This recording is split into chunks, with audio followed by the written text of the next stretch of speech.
सब बोला था तोहर मसीह। हेलो खोला खोला खोल के खाड़ करा का हो दिया मैं कला तो होते हुआ था। मतलब तोहरा काला बिना बिगड़त रहला ना। कोनो दुल्हन अपने दुल्हा से कहत रही मैं लगन बीत गई कहीं आईबा। वीडियो कॉल लगा के बेचारी कह दिया कि बहू ले आ जा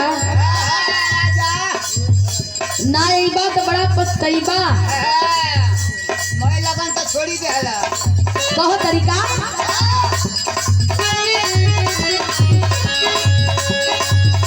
अरे सैया बूझा दिल के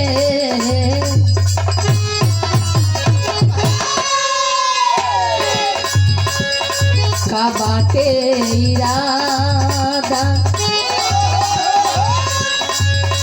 अरे कहता निकम बतिया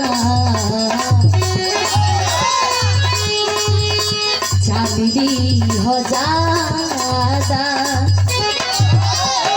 कहतरी ए सैया बुझा दिल के का बाटे इरादा। वाह वाह हेलो काहे घोड़े पड़ता कहता निकम बात बुझली हो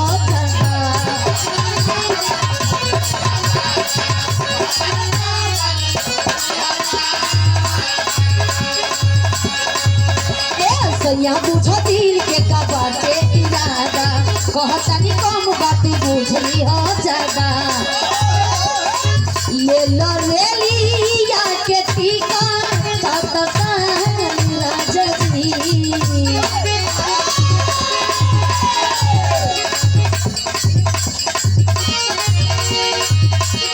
कहे बोले सैया बुझो दिल के का बाटे इरादा।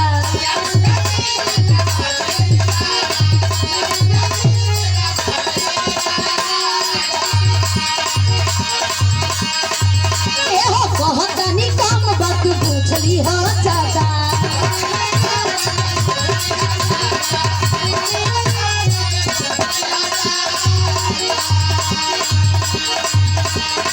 ले लो रेलिया के टिकट तत्काल राजा जी। और हमारे मंच पे दीवाना जी का आगमन हुआ है। इतनी जोरदार ताली बजा के सम्मान के डालो। वाह क्या बात है।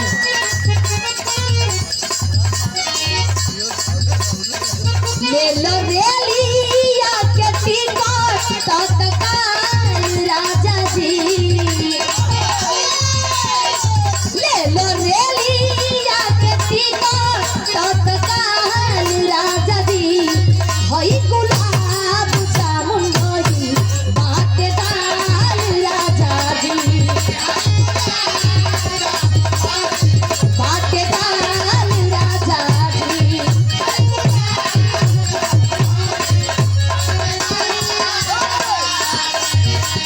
सैया बुझा दिल के का बाटे इरादा।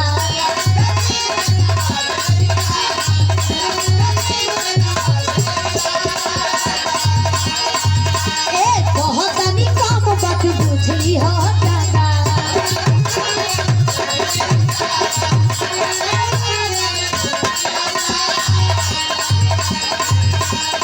ले लो रेलिया के टिकट तत्काल राजा जी।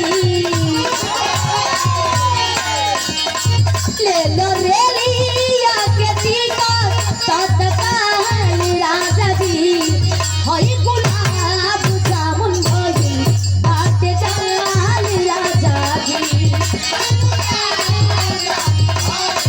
बातेदार राजा जी।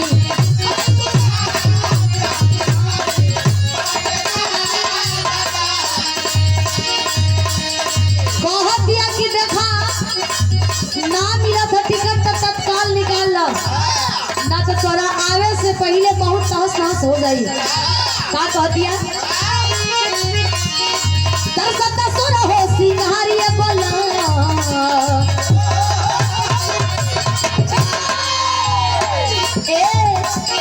दर्शक सुर हो सिंहारिये बोला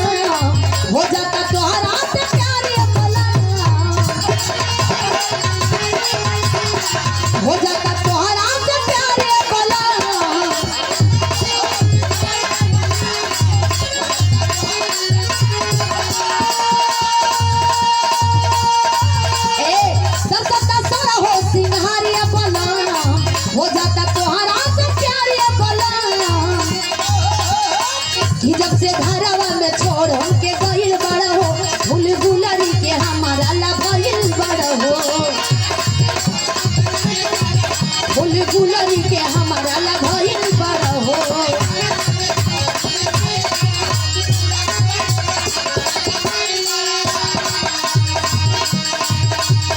देवाला रोजे रोजे चले नया चाहन राजा जी